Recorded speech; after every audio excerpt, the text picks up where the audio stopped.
سلام دوستان عزیز، امید که جور و صحتمند باشین و هر جای دنیا که هستین خوش آرام باشین. خیلی خوش آمدین به یک ویدیو دیگه از کانال من.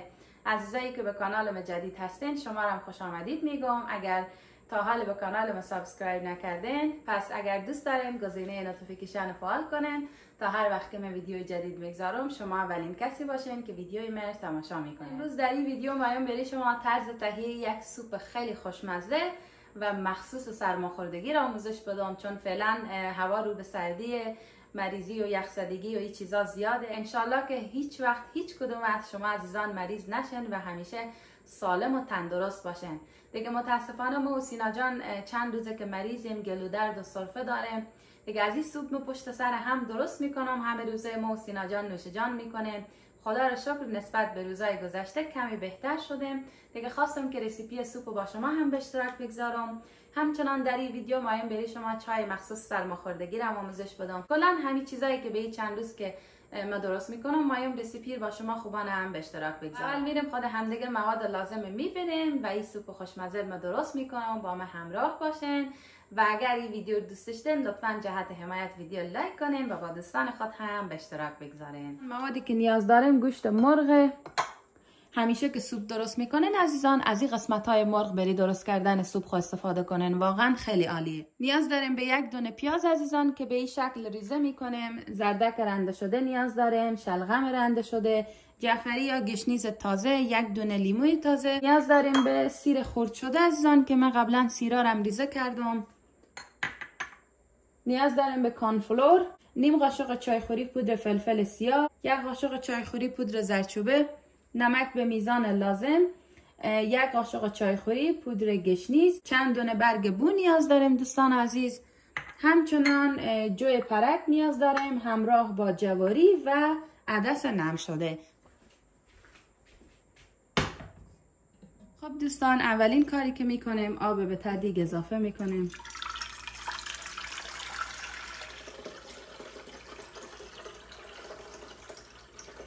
حرارت روشن میکنیم و گوشت مرغ که داشتم عزیزان به آب اضافه میکنیم. خب وقتی که گوشت به آب اضافه کردیم دوستان عزیز به این مرحله پیازایی که از قبل ریزه کرده بودیم اینا رو اضافه میکنیم.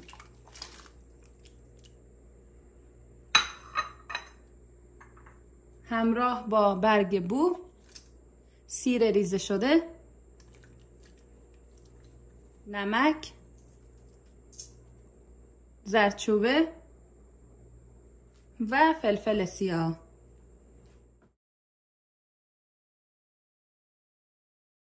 بعد از اینکه مواد خود هم زدیم اول حرارت زیاد باشه. وقتی که آب به جوش آمد حرارت کم میکنیم، میگذاریم که گوشت مرغ پخته بشه و آب مرغ بری سوپ آماده بشه. سوری که تماشا کردین من پیازار سرخ نکردم و روغنم اضافه نکردم، همین رقم تمام مواد یخنی اضافه کردم. اصلا نیاز به هیچ روغنی نداره دوستان عزیز. شما هم طبق این رسیپی درست کنین، واقعا سوپ شما خوشمزه میشه. گوشت مرغ هم بوی زخم نمیده، همین برگ بو و موادایی که اضافه کردم عزیزان بوی زخم مرغ میگیره.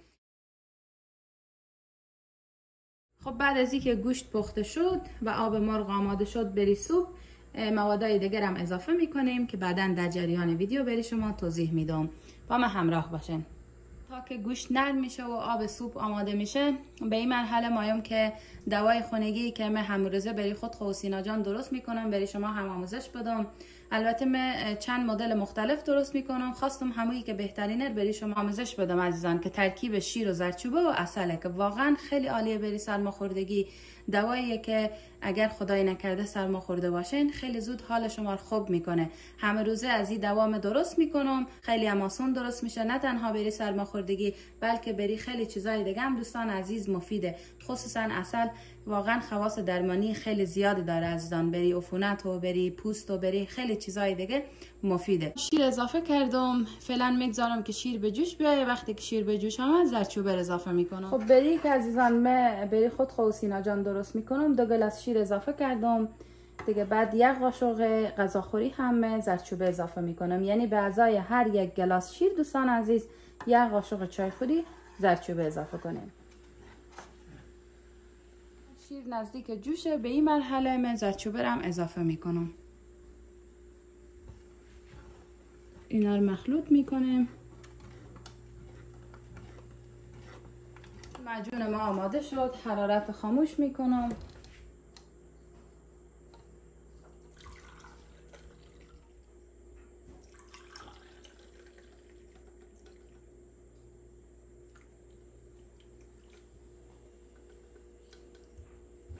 به این مرحله معجونی که آماده کرده بودیم میگذاریم که از حالت داغی بیفته. بعد از اینکه از حالت داغی افتاد دوستان عزیز، عسل اضافه میکنیم.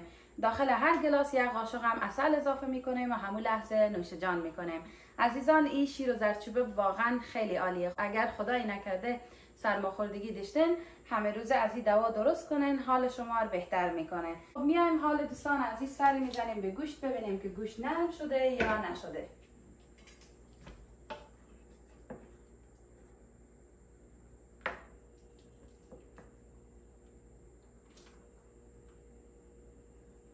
بله دوستان، گوشت نرم شده. به این مرحله من گوشت از آب مرغ جدا میکنم و موادهای دیگر هم اضافه میکنم.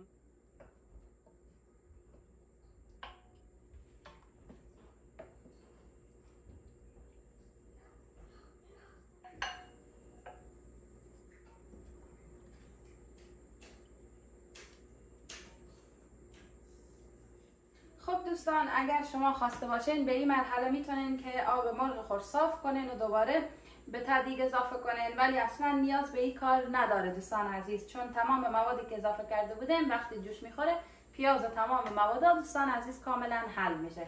خب حالا به این مرحله عدسی که از قبل نم کرده بودیم اضافه میکنیم. جواری یا ذرت اضافه میکنیم عزیزان. اگر آب سوپ شما عزیزان کم بود حتما آب جوش اضافه کنین.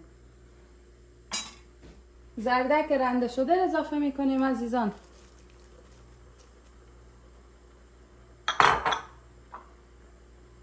شلغم رنده شده اضافه میکنیم. جوی پرک اضافه میکنیم همراه با پودر گشنیز. اینا خود هم دیگه مخلوط میکنیم. میگذاریم که موادای ما نرم بشه و پخته بشه. به این فاصله من گوشت مرغ رو ریش ریش میکنم و به تست سوپ اضافه میکنم.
خب دوستان، گوشت دارم من ریش ریش کردم، گوشت آماده شد. حالا اینا رو به تست سوپ اضافه میکنم.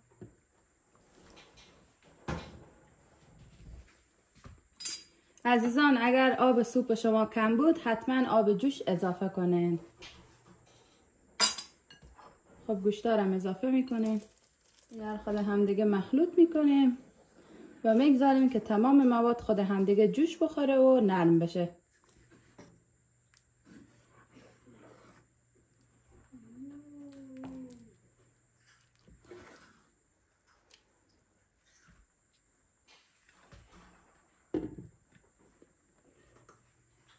خب دوستان، معجونی که آماده کرده بودیم از حالت داغی افتاده. به این مرحله عسل رو اضافه میکنیم.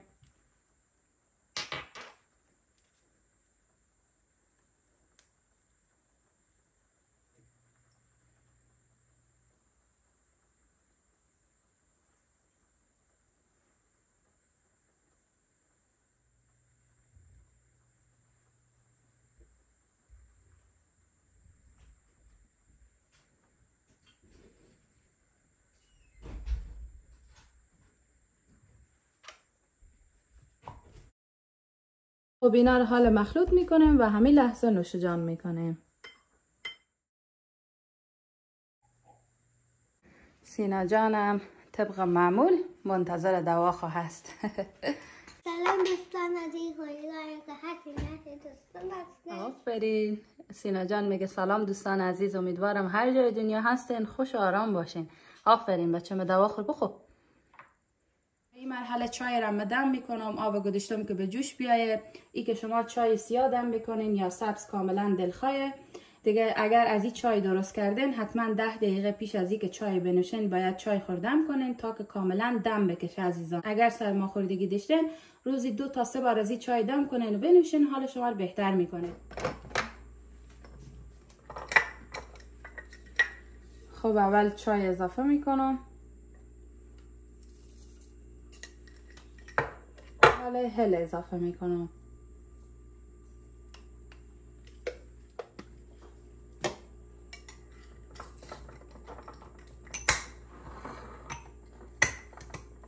به این مرحله دوستان عزیز چوب دارچین اضافه میکنم، زنجبیل خشک اضافه میکنیم و به مرحله آخر هم دوستان عزیز جوزبویا اضافه میکنیم. دیگه من نمیفهمم که شما این چی میگین، ولی به هرات جوزبویا میگفتن. پارسال که من به افغانستان رفته بودم پدر جان می یادی بخیر اینا رو از عطاری بیاورد. دیگه زیادم اضافه نمیکنیم، من اولی به ته آونگ میده میکنم و نشون میدم که چه اندازه به ته چای اضافه کنه.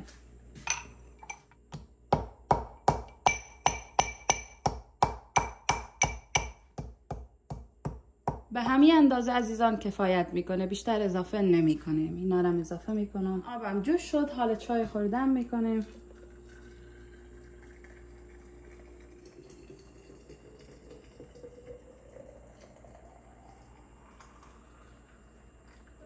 خب دوستان هم از چای طوری که گفتم عزیزان حتما 10 دقیقه بگذارین که چای خوب دم بکشه، بعدن چای بنوشن. دیگه حالا میایم سری میزنیم به سوپ.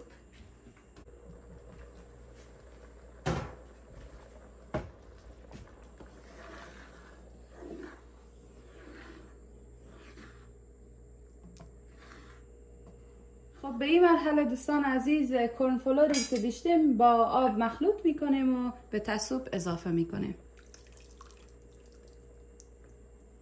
دوباره اینا رو هم میزنیم عزیزان.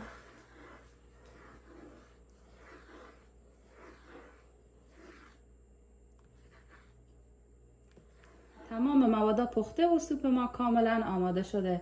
به مرحله آخر آب لیموی تازه اضافه میکنیم همراه با گشنیز خرد شده. دوستان عزیز میتونین جعفری هم اضافه کنین.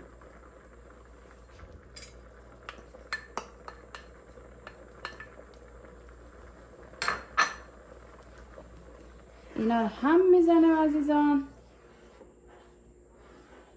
خب حرارت خاموش میکنیم عزیزان. سوپ ما کاملا آماده شد. ببینین عزیزان چقدر عالی شده. یک سوپ کاملا خوشمزه و مقوی، عالی بری روزهای سرد زمستان و سرماخوردگی. حتما درست کنین و در کنار عزیزا خود نوش جان کنین.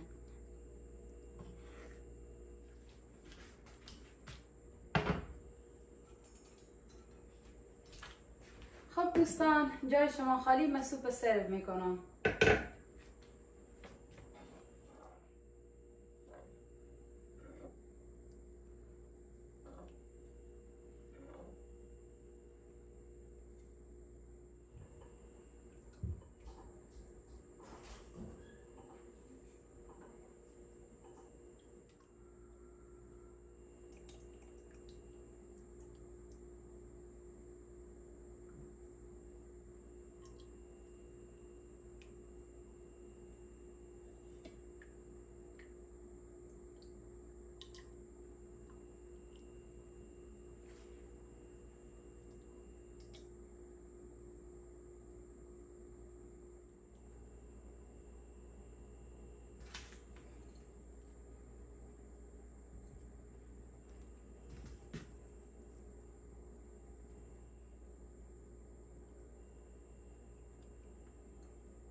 یه سوپ خوشمزه که آماده شد، واقعا خیلی عالی شده. حتما درست کنین و در کنار عزیزا خونش جمع کنین. و این هم چایی که دم کرده بودیم، چای هم دم کشیده دیگه. حتما از این چای درست کنین و روزانه روزی 2 بار بنوشین عزیزان. واقعا خیلی عالی و فایده داره. تشکر بسیار زیاد که ویدیو ما رو تماشا کردین. امروز خود هم دیگه سوپ سرماخوردگی، معجون سرماخوردگی و چای سرماخوردگی رو یاد گرفتیم. امیدوارم که ویدیو برای شما مفید بوده باشه. پس اگر ویدیو ما رو دوست داشتین لطفا لایک کنین و جهت حمایت با دوستان خود هم به اشتراک بگذارین. هر جا هستین همیشه شاد و سلامت و موفق باشین. تا دیدار بعد و ویدیوی بعد، خدا نگهدار.